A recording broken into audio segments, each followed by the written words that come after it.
Hello, I'm Matt Lewis. Welcome to Gone Medieval from History Hit, the podcast that delves into the greatest millennium in human history.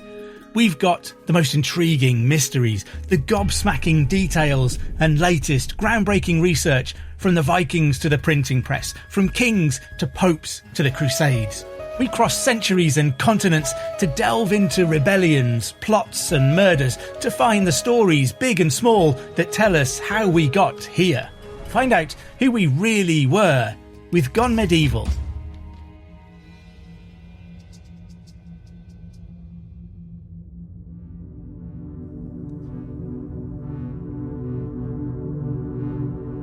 It is known that in the days of the ancient Britons there was a mighty king who ruled over all the land, who was named Herla.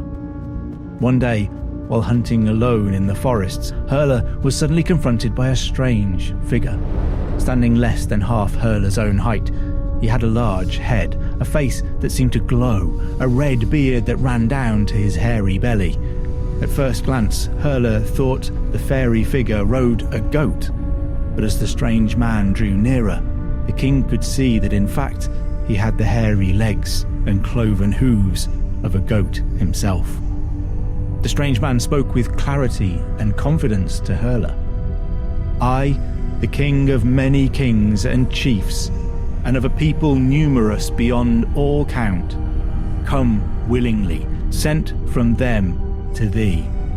And though I am to you unknown, yet I glory in the fame which has raised you high above other kings, since you are the best and the nearest to me in place and blood, and are moreover worthy of having me grace with high honour your wedding as a guest, when the King of France gives you his daughter, an arrangement concluded without your knowledge, and lo, his messengers come this very day. Let there be an abiding compact between us, that I shall attend your wedding, and you mine, a year later to the day. With this, he turned his back on Herla, and with an unnatural swiftness was gone from the sight of the king. When Herla returned to his hall, he was amazed to find ambassadors from the king of the French there to propose the marriage the visitor had spoken of. Herla accepted their terms, and the wedding feast was arranged. On the appointed day, Herla sat in high state as the celebrations began, when all of a sudden, before the first course could be served, the figure who had spoken to him in the forest entered his hall, surrounded by a great multitude of others who shared his stature. So many arrived that the room was quickly filled to overflowing, and the guests were amazed to see that outside the door dozens of tents had appeared, all packed with more subjects of this fairy king. From these tents, servants poured forth carrying jugs crafted from precious stones, filled with the finest drinks, and golden plates piled high with the most exquisite foods. They provided so much food and drink that it seemed without end, and none of the feast provided by Herla was even touched. As his servants busied themselves, their clothes brightly shining like the sun, the moon and the stars had come into the hall, the fairy king once again addressed Herla. O best of kings, the Lord is my witness that according to our compact, I am present at your wedding. But if anything that you crave besides what you see here can be asked of me, I shall willingly supply it. But if not, you must not put off your requital of this high honour when I shall ask for it. Without pausing to hear an answer, the fairy king turned and marched out. As Herla emerged, the pavilions and all the fairy folk were gone before the cock crowed the morning in. A year later to the day, the man appeared to Herla again and demanded that he fulfill their bargain by attending the fairy king's wedding. Gathering his household knights, Herla followed where he was led. They travelled into a dark cave on a high cliff. After a spell with no light to guide them, the party suddenly emerged into a brightly lit space. No sun or moon penetrated here, but torches burned like daylight.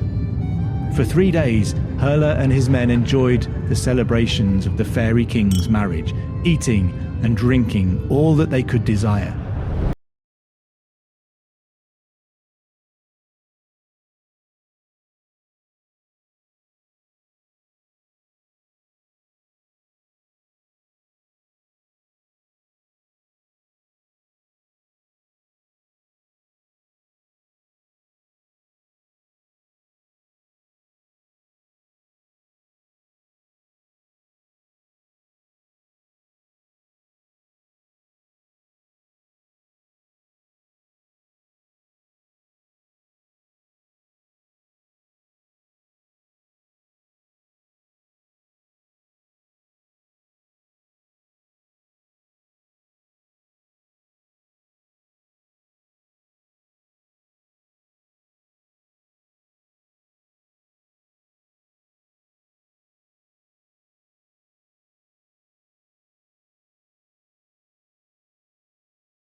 Men jumped down from their horses, but vanished into dust as their feet touched the earth.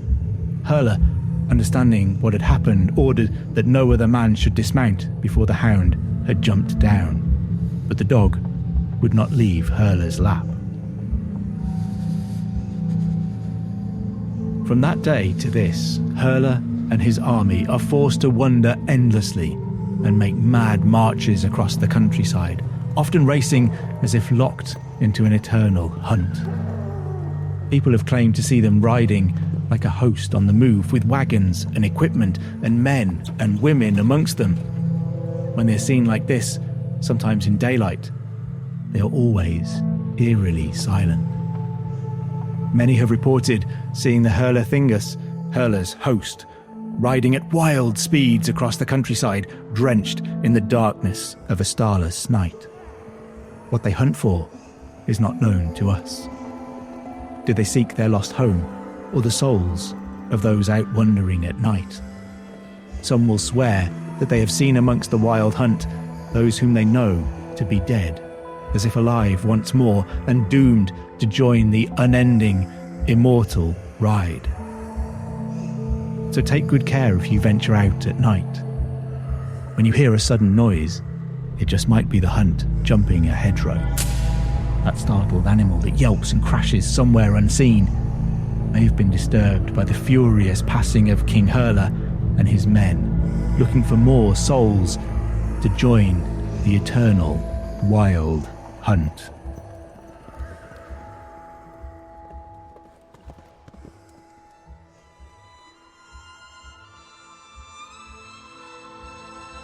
Welcome to this spooky episode of Gone Medieval.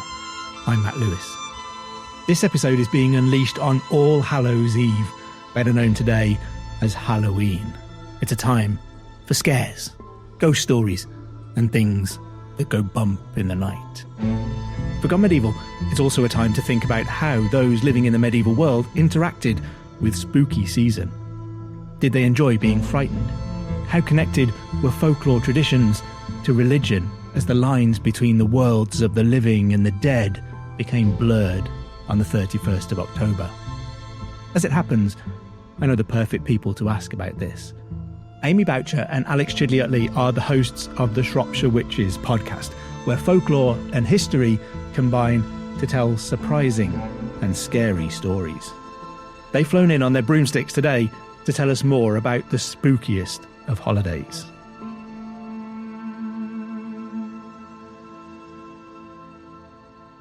Welcome to Gone Medieval, Alex and Amy. It's fantastic to have you with us. Hello. Thank you so much.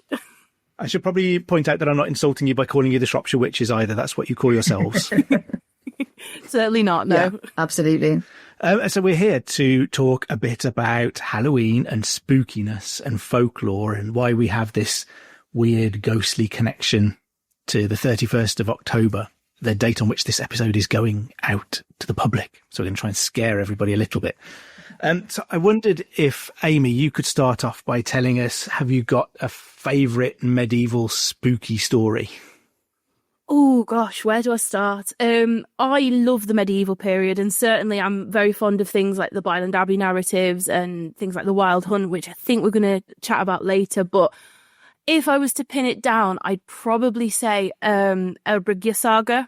I love the Icelandic sagas anyway, but this saga is absolutely jam-packed with ghosts, draugrs, weird and wonderful, all amazing things like that. And in particular, the story of Thorolf in there. So Thorolf is this kind of archetypal medieval warrior in life who's incredibly violent and does all kind of the warrior type things. But then in death, he becomes a draugr. Now, the verdict's there's a lots of different ideas what a draugr could be like, but probably the best way to describe it is a little bit like a zombie. So he is absolutely relentless. He haunts the area. He gets bored of haunting his old farm, so he starts haunting the whole valley. And he's incredibly malignant and kind of vengeful. And it culminates in this brilliant tale where he's buried, he's reburied, he's cremated, but nothing actually helps this ghost or this spirit from being stopped. And even the animals, so the oxen that carry his corpse to his burial site, they're supposedly driven mad by demons. And you've got every beast that goes near his burial site ends up being either mad or killed. And even like the birds drop dead from the sky. And he's described as being this like quite horrendous, decayed figure that's tall, but actually handsome in at least some of the translations. And I just think there's so many reasons why this saga is amazing and spooky and, you know, all the things you'd expect in this period and this time. But I think also it highlights life in a very unforgiving land, still a relatively new land that was relatively new to inhabitants at this period. And it embodies, I think, a lot of the challenges that these people faced. So I'd probably go and say that. Yeah, it sounds like someone's just taken every little vaguely scary thing they can think of and chucked it all into one story and mixed it all up. A little bit of everything going on in there. Just chuck it all in. And Alex, have you got a favourite creepy medieval story you can share with us? I have, yeah, and I think this one is quite famous. The Dé d'Atoir, the Three Dead, which is put in lots of different kind of pictures and would have been painted on church walls and all this kind of thing. It's the 13th century, I suppose, like almost like a sort of poem, really, telling of three nobles, a duke, a count, and a king. And then they anglicised this. It took lots of different slants on it. But it's a sort of memento mori, morality tale, basically. It's one I always love. And it says, and I'm not going to do the French because my pronunciation will be awful, but what you are, that we were, what we are, that you will be. And it's that kind of message that stayed really through, connected with memento mori, is this sort of message of basically behave yourselves, because what we are, these sort of three dead sort of figures, skeletons, if you will, appearing to these men who are out hunting in the wood. They appear to them as a warning, and the backstories sort of differ, but two of the nobles are said to sort of act with disgust and fear and be repulsed. And the third one sort of understands it as kind of God's message, basically, that they need to sort of stop being so driven by their status and whatnot and be aware of what is waiting for them, that kind of message of the purgatory. And it doesn't sound that spooky, but when you see the picture, it's so sort of wonderfully kind of medieval with these sort of very dramatic skeletons, and not kind of like as we think of it, they're sort of still got a bit of sort of emaciated flesh on them, and everything's very vivid. And I love it. I just think it's so spooky. These men on this sort of decadent hunting mission in this wood, encountering these three skeletons that in a lot of depictions look basically like them, but kind of like, you know, much, much skinnier. I just love it. I think it's really eerie. And that idea of sort of encountering something like that in a woodland is marvellous and wonderfully medieval. It's great. And the fact that it's all over church walls and things, like a constant reminder, is just delicious, I think. Yeah, yeah. I mean, it does seem quite often that the medieval world felt like it had a closer connection to the afterlife. There is this idea that, you know, always remember you're going to die, always remember you're going to purgatory. And even when people are there, you can still intervene on their behalf from earth with prayers and things like that. There's this sense of still being connected even across those kind of voids. Amy, I wondered if you could tell us a little bit about why the 31st of October in particular has become significant and why we associate it with spooky stuff. Yeah, certainly. So it's really interesting because as long as we have kind of records for this kind of period, the 31st of October through to about the 1st or 2nd of November is seen as a time of the dead, of reflection and that kind of thing. So you've got, like, for example, Samhain with the Celts and stuff like that. But it was really from about the 4th century that it became associated, or the kind of that period became associated with the dead in kind of the All Hallowtide festivals. So in the wider spectrum of that, you had this time being a period for prayer, for fasting, for honouring the saints and the martyrs, but also your own kind of personal dead. So you get this idea that it is for the honoured dead, so for the saints and martyrs, but then also for your family. And various different cultures had various different practices. But for example, quite a lot of people in the Celtic fringe would leave out food for the spirits around about this time. And we have probably from about 800 AD evidence of Gaelic churches in Ireland and also places like Northumbria really starting to hone in on this date and focus on it as a time for commemorations of the dead. And one of the reasons why it's the 31st as well is because obviously the calendar was slightly different back then. We won't go into it in too many details. So from midnight on the 31st of October through to the 1st of November, the midday would have been the key time for the rituals. And it was known in various different times as like the Solemnity of the Saints. And it's a day for kind of personal reflection, intercessions for the dead in purgatory, and also visits to cemeteries. So we have quite a lot of references to those kind of practices, even happening during the medieval period. So I don't know whether it's partially linked to the idea of this time being the changing of the seasons, the changing of kind of everything getting a bit colder, but certainly there's a medieval precedence for this being a very important religious festival that honours two different types of the dead, your own personal dead, but then also the saints, the important kind of figures in Christian church. And it was an incredibly holy time. And I always think it's quite funny when people think that it's satanic or something like that, because it's quite the opposite in the medieval period. Yeah, so I think certainly in classical times, but it's the early medieval period, we start to see this being formulated into a time where you think about the dead, the time where the veil is thinnest, if you want to use a popular phrase, and that the dead can access this time. Yeah, which is fascinating. And it's easy to see how it would happen at the end of October, because as you say, the seasons are turning, the days are getting shorter, it's dark, you've got all the crops in, you're thinking about surviving the winter, which makes you think a little bit about death a bit more. And it's kind of that sense that death is a little bit closer to you in a medieval winter. It's perhaps no coincidence that the end of October becomes the focus for this kind of celebration and thought. Yeah, certainly. I think even things like the weather, things like harvests, whenever there's a bad harvest, you tend to see more of this kind of discourse. And I think even just something about those long winter nights would have encouraged storytelling. And even if it was more religiously based than what we would see in later centuries, this kind of storytelling tradition is very old. And even if some of the stories we now tell aren't medieval, I think the practice of storytelling round a fire in this time is very medieval in origin. Yeah, it's very atmospheric as well. Yes. Alex, I wonder if you could tell us a little bit about the role that folklore plays alongside religion. So we've talked a bit about the religious impact and the need or the desire to feel closer to those who have passed and to saints and things like that. But what role does folklore play around this time of the year as well? Well, I think the two, I don't think either nullifies the other. I think they sort of coexist. And in fact, I think actually as religion changed and Christianity, of course, took hold, I think that they sort of took on a lot of the folkloric practice, and probably maybe in some efforts as a recruitment drive as well. Like, oh, so you guys love this, sure thing. Well, the Christians do that. Join us. You know, they know how to kind of make people sort of feel like this is the kind of the tempting thing. But I think the other thing as well is the sort of social aspect of folklore, which is, of course, you know, you look at the church, it was for centuries, and arguably in some communities still is central to village life and all the rest of it. But communal living in an agricultural sense was far different from nowadays. Now we think of hubs of being the cities and the towns, but of course this is something that's changed and come with time. So a lot more people were living in the countryside. That agrarian life was completely different.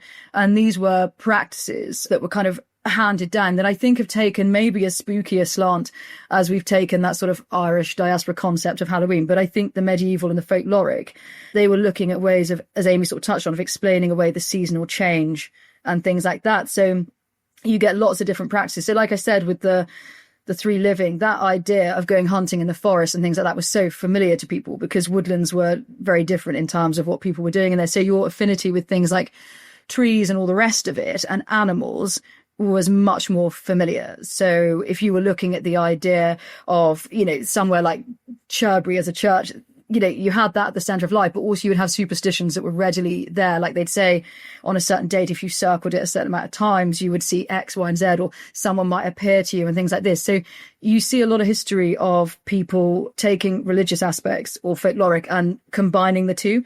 So people would do things like in Scotland, carrying rowan, lighting small fires and things to kind of stave away evil spirits. Church bells were a big one for that. And maybe sort of later on I can go more into like the death knell, but you would see these kind of traditional practices existing alongside church religious practices as well, and soul cakes, things like this. And in fact, even the idea of guising, which is sort of a very early trick-or-treating of sort of turning up at people's houses in costumes and things like that, was a way of kind of adding, I suppose, some humility to what must have been quite a scary time. It was so dark.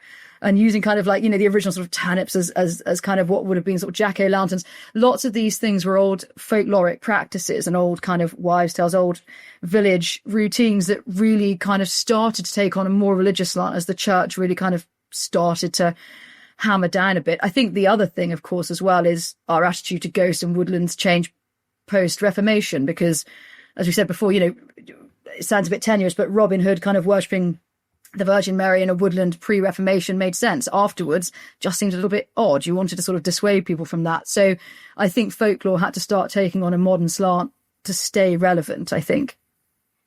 Yeah, I was struck by the way that folklore sometimes feels like it's meant to connect you with the woodland and the countryside that's around you and sort of root you in it. But then it's also quite often scary. It's almost like it's meant to scare you away from the countryside as well. It's a weird kind of mix of things. I'm always struck. So we live out in the countryside a little bit, and we quite often watch a program on the telly or a horror film or something, someone's walking through the woods and there's sudden animal noises everywhere. And my kids are always like, that's not scary. That's just going outside. So it's weird how sometimes it feels like this stuff is meant to connect you to what's around you, but also slightly make you afraid of what's around you, because I suppose you're so used to it. How do you make it scary? I don't know. It's like folklore is doing these two different things at the same time. I think that's a really good point, because the church, of course, would do things like tell you X, Y, and Z was bad. And with fear, they can manage situations better. And I think with nature, you're explaining away things, probably from a practical point of view, of stopping your kids from running off down into the wood or falling into a well, whatever it might be, but also explaining away things that maybe, the human proclivity for habit and for explaining things is not new. That's entrenched in us since whenever. But the idea of taking out a horse, things like that was much more commonplace. If a horse shied on a certain spot and you couldn't see an explicable reason, well, people would start to reach for things like maybe something else had happened, maybe a past trauma, maybe the horse senses something. The way we salute magpies, all these practices, we start to create a narrative like we do nowadays, where someone's got a cat and they give them this whole character and go, oh, he's got a job, he does this, he does that, he's a cat. And we love cats. But we did the same in folklore. We started to say an owl appearing at a certain time of year was a sign of a changeling child. If a pregnant woman heard an owl, that's a really old one. Or seeing an owl or a raven. The birds are relatively interchangeable. At a churchyard, by a lich gate, things like this, they were thought to be soul carriers. So things start to take on a practical slant, but also a creepy slant. The more that I think humans' proclivity for having a good old scare and telling haunted stories at that time of year, perfect. It's going to be a lot spookier than telling it at the height of summer. The summer folklore tends to be a lot more sort of beauty remedies and fertility tips and things like that. But the winter is much more, focused on really putting the fear up people.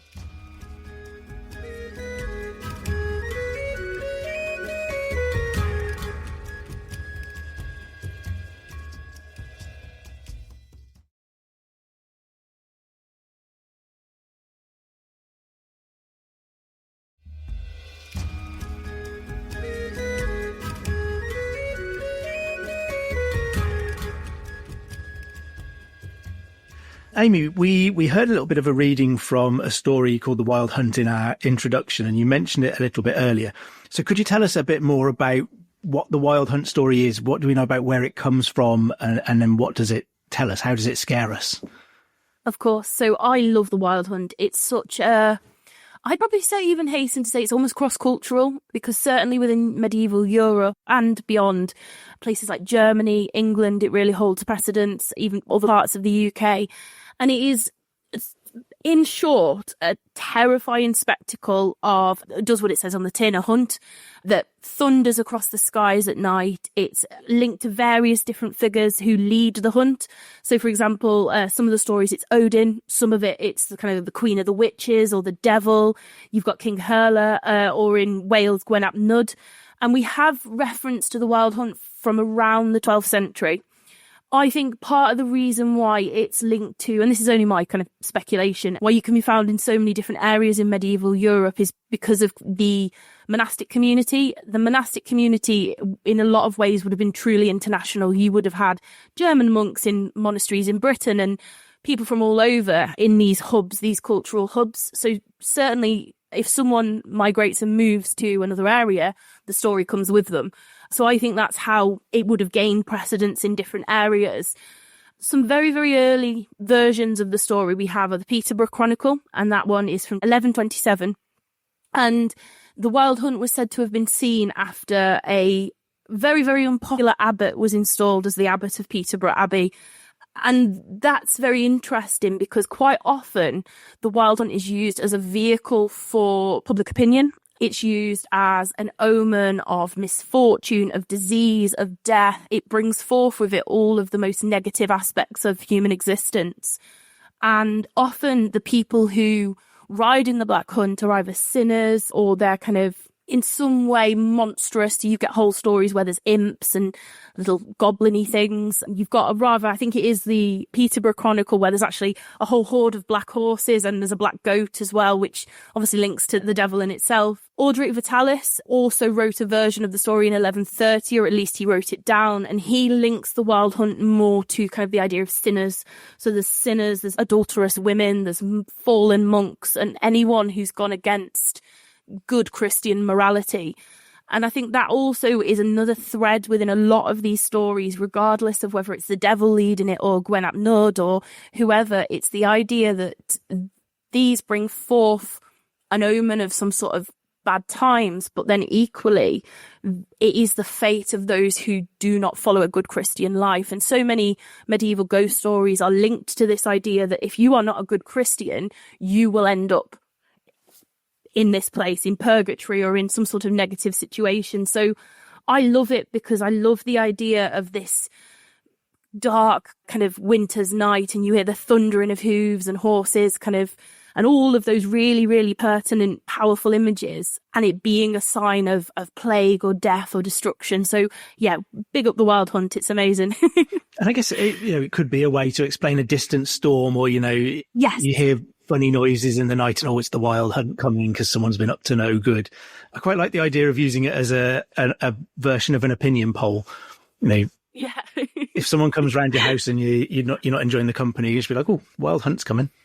Yeah, sorry, I didn't like that person. It's definitely the Wild Hunt's coming for them. And so much of folklore is an opinion poll. A lot of medieval or stories that are rooted in the medieval period, which are like phantom monks, are a criticism of the clergy. And folklore, so much of folklore is going, we don't like this fella. So obviously, King Hurla's coming for him and his soul, he's going to take his soul. So I think it's a really powerful, regardless of which version of the story you read or you see, it's a really powerful metaphor for either social change or death, plague, all that kind of thing.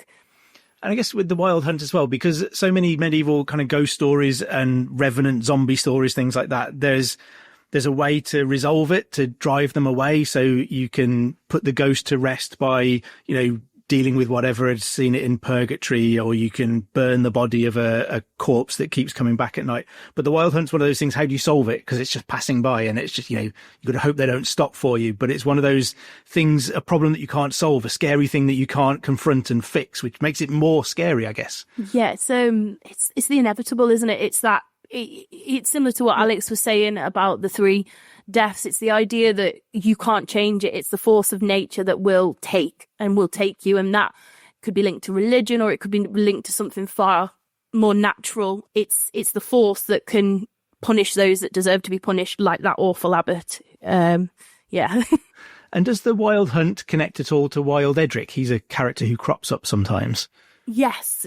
So I liked seeing how excited Alex got then as well. We're both big fan of Wild Edric. So Wild Edric is kind of quasi-folkloric.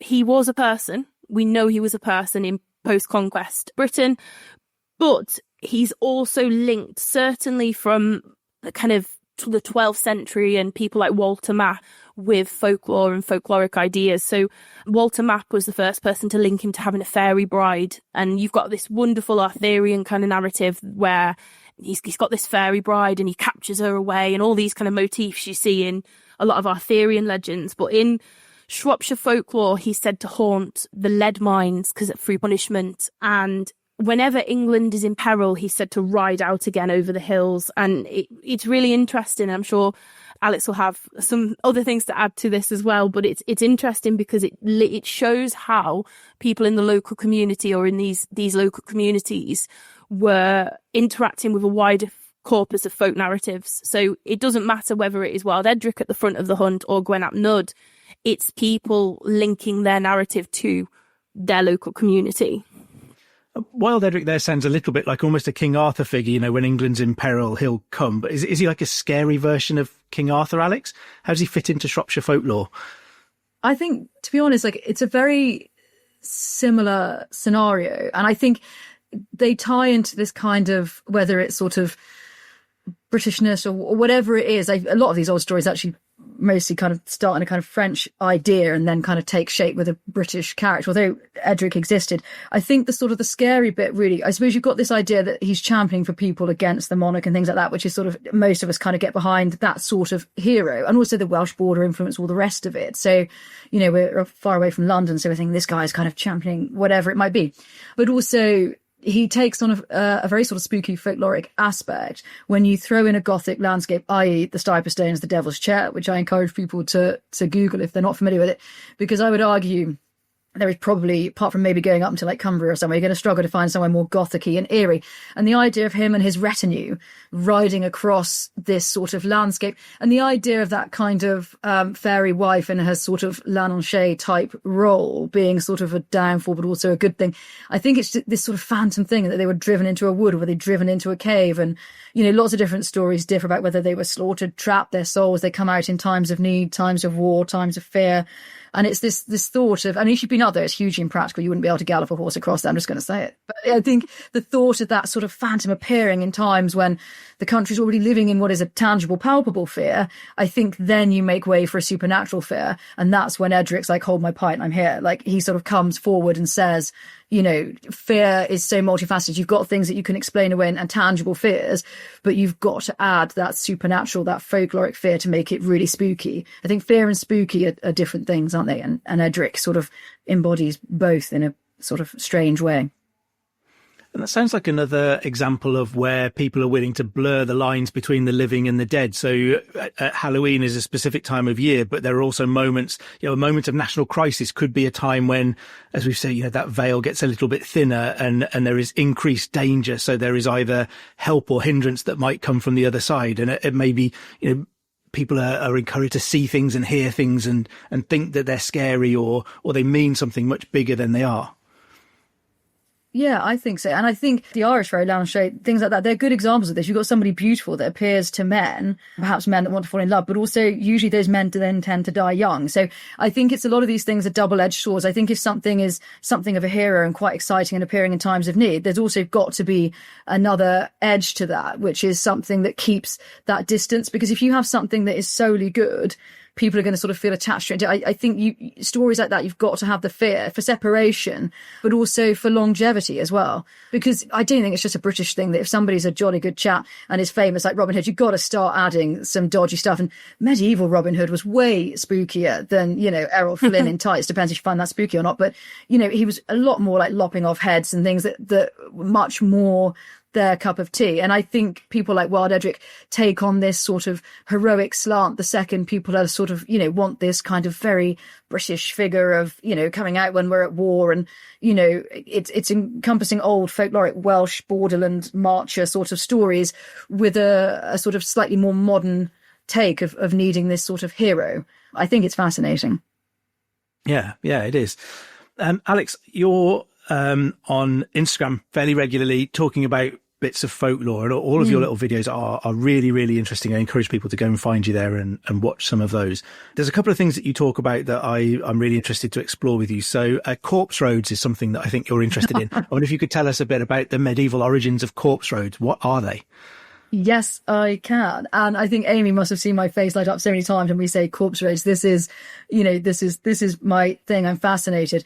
Corpse roads are a practical thing as well as folkloric. So very kind of quickly, basically in short terms, they're an ancient thing of, particularly when communities were much more rural than they are now. And roads were even worse, if you can imagine, with the potholes. But we're trying to go from a place of death, which was far more common to die at home, to a place of burial, which was then consecrated hallowed ground. With that is a practical thing that had to happen, and they traverse the landscape. Within that, you then find historically, especially in medieval times, rules taking place, like a corpse road would have to cross a body of water, and because it was thought that the spirit wouldn't be able to kind of find its, basically cross the water, find its way back. You'd leave the house feet first, so it disorientated the spirit. You would add lots of different things. So they would sort of travel straight, but also have to add maybe a bend or somewhere to confuse them. A lot of the time they would start traveling through woodlands. So of course, because it was a rural landscape, but woodlands loom large. And then you would have this association of certain trees that were said to hold the souls, like oak trees and things like this.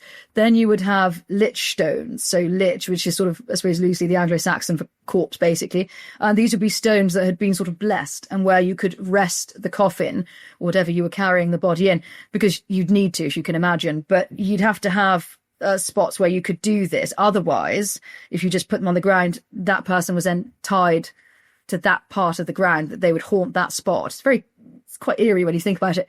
It also became almost like people did with holy wells and things. It became quite a thing. There's quite a retinue of people that would follow in various sort of guises and things like this. It became a whole sort of thing. It wasn't just a couple of blokes carrying a body, to the church. It started off practical, and then, as with all things, it sort of got rather large and ceremonial. And then you had sort of lich gates and things, these idea of leaving, practically, you had to leave a body. You couldn't pull up in a hearse, so you had to leave the body there overnight. Well, usually someone would stay with it, but the weather, you'd have to have something that covered it, that protected it, that also separated you from the layman's turf to hallowed ground. And then in the medieval times, you start having this idea that the soul of the last person buried was watching over the churchyard, and you'd have the next person taking over. So all these sort of sentinel duties, these things started to kind of appear and get embellished alongside corpse roads, which were basically, the practical way of taking, like the Necropolis Railway in the 19th century, it was a predecessor to that thing. You were transporting somebody who died at home and taking them there. But all the practices like sin eating, opening a window to let the soul out, all these things that started to be sort of all part and parcel, got attached to corpse roads. And what I think is so fascinating about corpse roads, just quickly, is culturally, where places like Wales, Yorkshire, Cumbria, Devon, lots of counties that kind of keep lots of tradition in those sort of parts of the world, still have marked corpse roads, and you can go and see them. There's quite a few in Shropshire. And I would say to anyone, if you're out on a look for that kind of thing, places like the Longmynd, generally, a lot of them now are sheep paths and things. But if you're in a wooded area that seems to be quite almost like a drover's route, and if it crosses water and things like that, there's a very good chance that it at some point would have been used as a corpse road, especially if it goes to a church. And a lot of them did, cross paths with drovers' routes as well, like the Kerry Ridgeway and the Countlin Stone and things like that. So they were practical, but surrounded by folklore and superstition. And in some communities, people added their own slant on things as well. It wasn't always a sort of a strict how-to guide. You could always add your own slant on it. But they're wonderfully spooky. And the one on the Longmynd, if you're walking down to Ratchop or Rattling Hope, whatever your preference, very spooky, very eerie. And then came a sort of 18th century ghost story about the Ratchop funeral procession. So if you've got a stretch of road known for carrying the dead, even though that story falls by the wayside as your ancestors and things die off, there are still ghost stories that are attached to it. And usually they outlive the corpse road by a long way.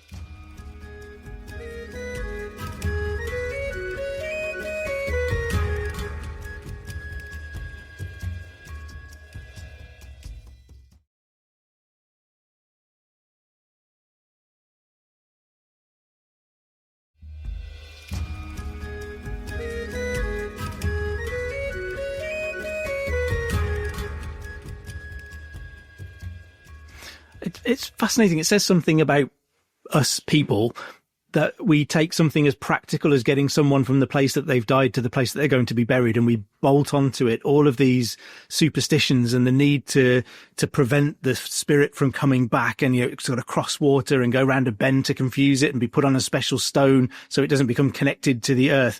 It's so strange that we feel the need to build all of this stuff around something just so practical and mundane. Yeah, we still do it today, I think, in a more, you know, we look at things like we say, like robins. So people see robins and things now and think of them as, you know, souls or representatives of, you know, animals have got a big tie with that. So I think we do that emotionally, and maybe we put more of an emotional aspect, depending on what your concept of fear is. Now we tend to have a very Victorian idea of fear, like the haunted houses, things like that.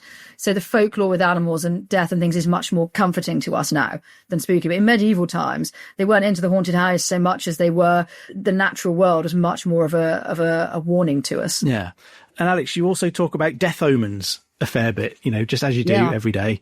I wonder if you could give us a bit of an insight into medieval ideas of death omens and things that would, because that would obviously scare somebody if you see something that you believe is a harbinger of death. Oh yeah, fully. And I mean, don't I sound like an absolute joy? Corpse rose and death omens. Come on, sit by me. But yeah, you had all sorts. Look, so owls again, long-standing one, and just hearing, even, you know, you hear the word hoot and it just sounds hilarious, but the idea of an owl making noises and things outside of your bedroom was thought that they were coming ready to fetch the soul. It was, you know, particularly on farms and things, it was a warning, and often it was a warning of witchcraft as well in slightly later medieval times, when that took more of a hold and the relationship with witchcraft changed. But this idea of even birds like magpies and things like that long had a history to do with sort of biblical stories, not crying at the crucifixion, all the rest of it. If a magpie was to appear or act strangely in any way and tap at your window, very often they were thought to be giving you a warning that somebody in the house was going to die, something was going to happen to the farmland. And also it was thought that they'd come to fetch your soul as well. So if somebody was dying in the house, which in a multi-generational household, which then they were, sounds strange to us because usually the parents are probably the oldest in the house, but it was far more common to live with, you know, grandparents, all the rest of it. It wasn't that unusual for somebody to die at home, not at all. So if an animal started to behave strangely, like there's lots, especially in medieval times when there wasn't the enclosure, so farmland animals were roaming around and things like that. If cattle started to behave strangely, or horses and things like this, and you could explain away something like them being cast or whatever, you'd start to think they were predicting the death of somebody, and that it was causing them distress. And we still do. We still associate dogs with sensing something. If someone says, oh, my dog barks in my house and we don't know why. And, you know, we still have that. But in medieval times, the countryside and kind of seeing unexplained things like, you know, lights and things like this, you know, somewhere that could have even been kind of candlelight, people would start to explain things as warnings, as preempting of death, as preempting of danger. And that's when you start going into things, especially later medieval times, of apotropaic marks and witchcraft and things like this. But nature, like oak trees, things like this, and in later times, beech trees, were considered sort of sentinel, but also to be places where, you know, there were spots of fear, but also of goodness. But oak trees, you were said to be able to do things like if you circled an oak tree or if you tied something to an oak tree, there were things you could do to protect yourself in a wood. But equally, if you walked into part of the wood and it all fell silent, it was said to be an omen of something. And you were said to say, sort of turn around and go back the way you'd came and never speak your name aloud, because then it was thought the spirits of the wood would have your name. There was a lot of that in things like medieval times, but the main death omens in a big way would definitely, animals, particularly wooden animals. And then in later years, when things like, you know, the devil, the attitude to the devil changed, you get the black dog and goats and things like this that kind of gave that ecclesiastical fear. But folklorically, birds are big ones. They definitely, and I would think people still do. If you see, I mean, magpies, look, they're sedentary. They do spend a lot of time on the ground, but people do still think, oh, don't upset a magpie, or that crows, ravens, you know, sort of corvids in general, they think communicate.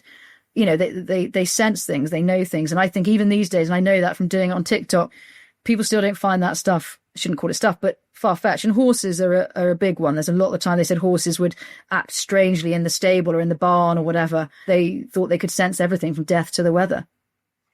I mean, I know someone who salutes magpies. And I don't know how medieval the practice of actually saluting magpies is, but presumably that's a connection to this idea that they are potentially harbingers of something. You ought to respect them because they have knowledge or connections that we don't know and we don't understand. Yeah, I think anything that's kind of liminal, isn't it? And that's like we do with Halloween, we fear it and enjoy it. And I think animals likewise. And the thing is, you know, I think the belief in ghosts and all this sort of thing, it varies, and we wear it on our sleeve in a way that we never used to. It used to be in a non-secular society, much more acceptable. But I think animals and things like that, I would say even now, people have an affinity with certain animals when someone passes. I think that's very common. I certainly do. And I think animals that display an intelligence that we can't perhaps explain away, like magpies, like crows, like ravens, you know, and the traditional thing of the ravens in the tower will fall if they left the tower, and all these things, we start to anthropomorphize them. We put a responsibility on them that they may or may not have, but we do think of them as, you know, they're carrying the soul or they're warning us. So we better keep them happy because, you know, I certainly wouldn't be upsetting somebody that was taking my soul somewhere. You know, you want to keep them sweet. It's like tipping the driver. You know, I think with fear and respect, they are bedfellows, I would say. Yeah, yeah. And just one last one from you, Alex, as well. Yeah. I wonder if you could talk to us a little bit about the significance of yew trees in graveyards, because there's an important connection there, isn't there? Yeah, so yews, and I'll make this one quick, sorry, because I know I chat a bit, but yews are very often, they're found in churchyards and they're associated with Halloween. Yews are said to be sort of the original tree of holding the souls of the dead. They're in churchyards. Often they're actually a pagan thing. They're long lived. So some of them live for thousands of years. And there's a good few in Shropshire that are. And in Perthshire as well, there's a very famous one that's said to be, most people say 3,000, some say up to 5, but they predate the church. But they did have a significance with the religion. Pontius Pilate was said to be born under one. So they very quickly gained a sort of folkloric, spooky idea. And this idea that they're evergreen as well. So unlike the deciduous trees, so they kept their colour in the depths of winter. And their association with churchyards, because they were sacred, very quickly made them take on an idea of being spooky. And the fact that they look beautiful, but their berries are toxic and things like this. And they thrive well in the soils of graveyards for obvious reasons. But they are that tree that holds the dead, and they're thought to be planted on liminal spaces because, like a lot of trees, they're knowing. And they're so long lived that I think generations of people will have seen the same yew tree. So there's one in Norbury that was over 1,000 years old when the Norman conquest happened, which is extraordinary. So the generations of people that saw this old tree, I think it is no coincidence that they start to take on this affinity and start to be spooky and say, well, you know, they hold the souls of the dead. You know that spirits appear. And if you cut down a yew, it brings madness and bad luck to the house and the church will fall because it predates the church. So it isn't a stretch to think that yew, you know, for a lot of people in a non-secular society, it was part of the reason that the church was sort of surviving. So their association with Halloween is almost certainly solely down to the fact that they're always found in churchyards. And from a practical point of view, actually, they're toxic to livestock. So it was a way of keeping livestock out, but they're always found on liminal spaces. They can survive all sorts of weather. And so they really are this sort of old, gnarly tree. They just look spooky. I love them. I think they're beautiful. But from a very young age, they look gnarled and spooky. So with that, folklore and ghost was always going to attach itself to them. Yeah, yeah. Amy, I wondered if we ever get any sense from the sources that you've looked at of the purpose of medieval ghost stories and scary tales, particularly around Halloween. Did medieval people just like to be frightened, or are they looking for some kind of moral to take away from these stories? So I think it would be wrong to say that medieval people didn't like to be frightened, because I think everyone, as long as there has been humans, we have probably been telling these types of stories.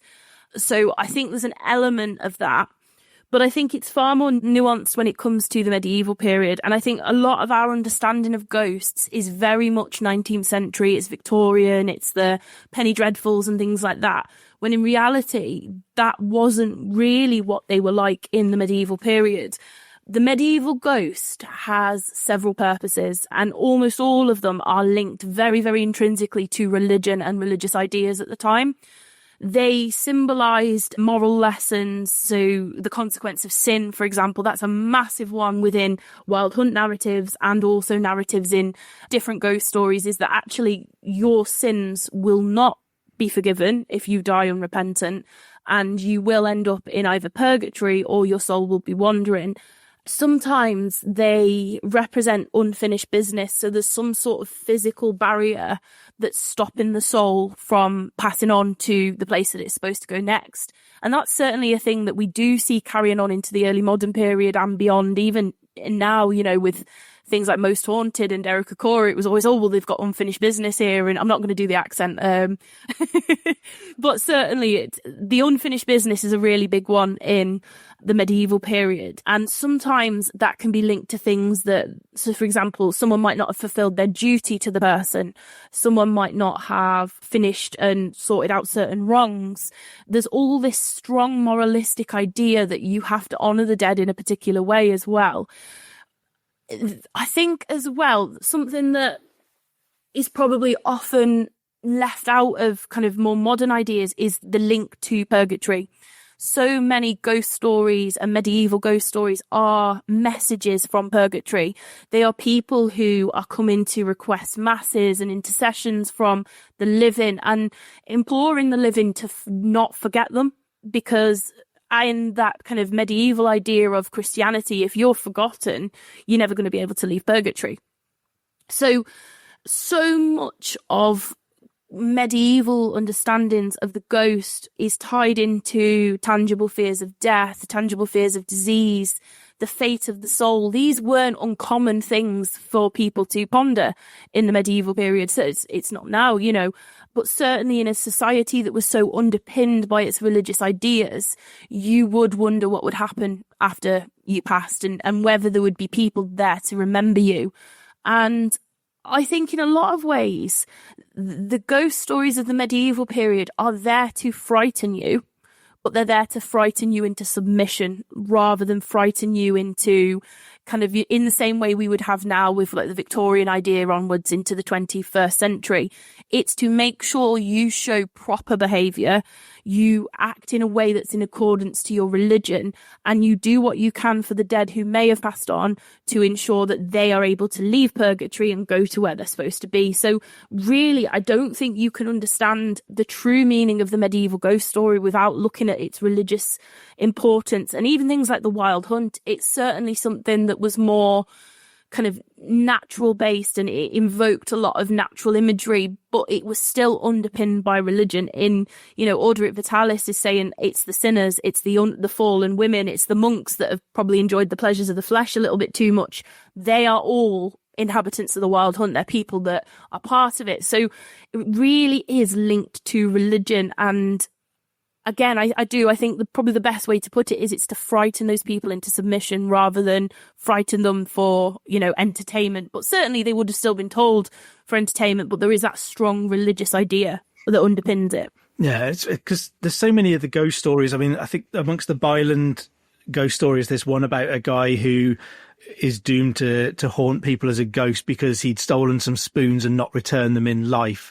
And there's, you know, you shouldn't die owing people money. And I guess it's that sense of the church trying to say that all of these things will stop you getting into heaven, and you can never really know when you're going to die. So you should just always live a good life, and, you know, don't think that you can sin all of your life and then correct it at the end, because what if you die unexpectedly? So the scary element is less about probably the spookiness that we would think of ghost stories and the actual live terror of not getting into heaven because, you know, you didn't give someone their spoons back that you borrowed.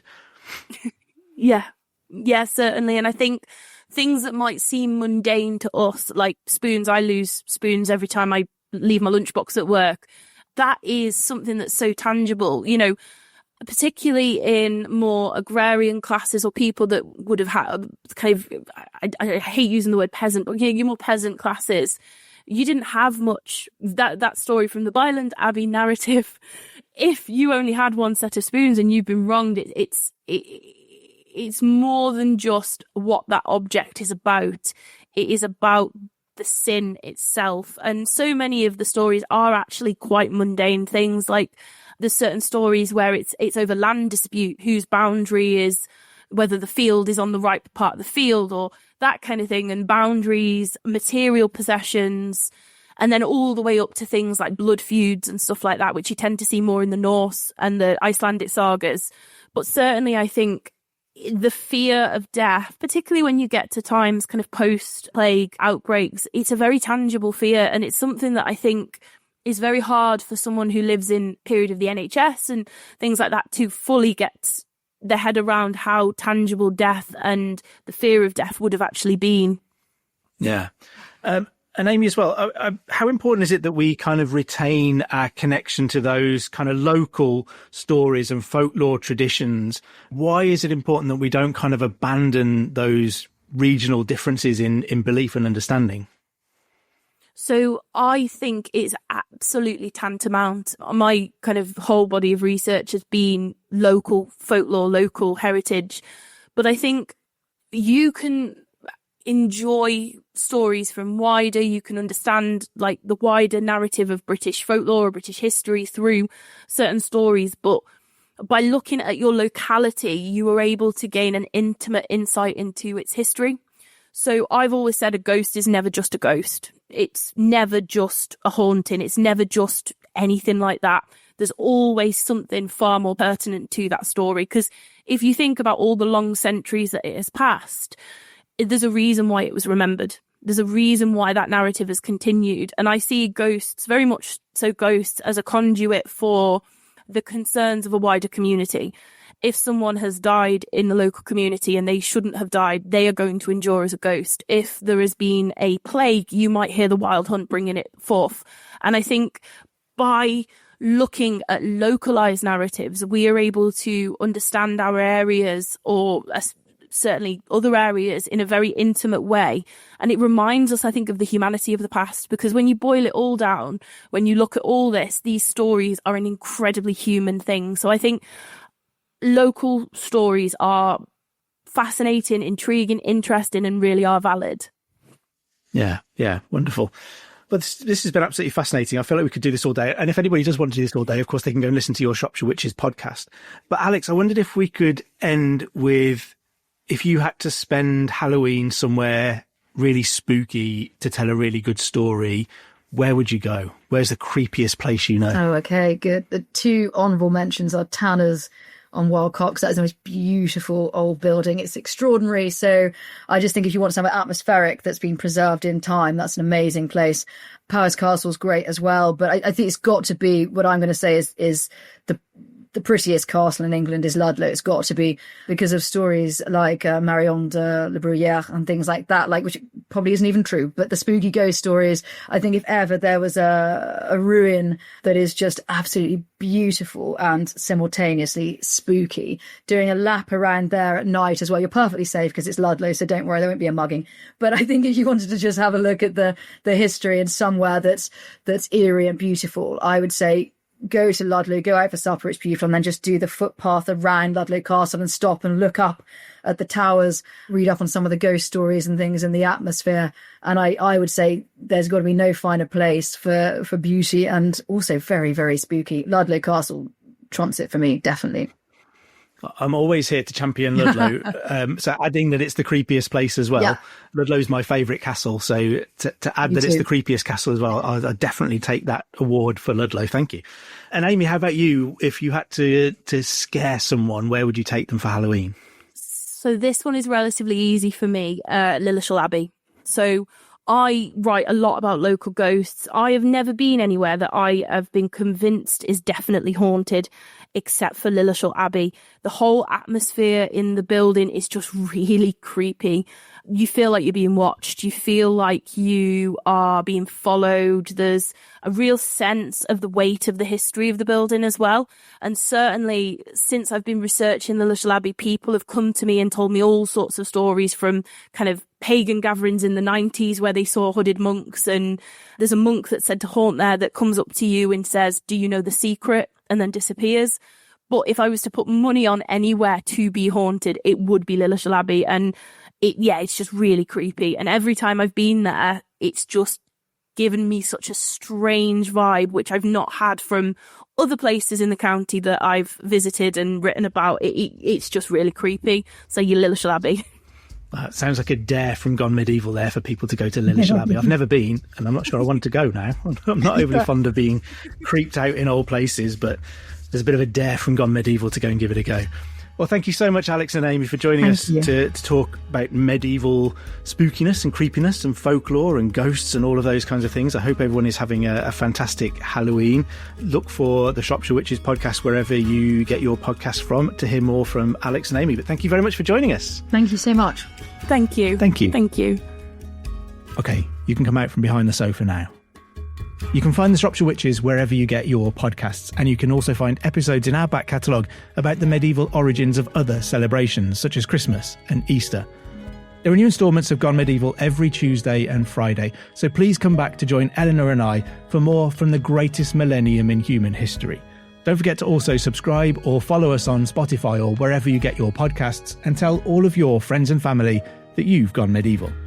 You can sign up to History Hit to access hundreds of hours of original documentaries with a new release every week, and all of History Hit's podcasts ad-free.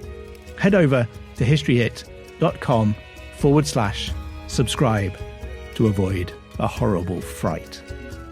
Anyway, I better let you go.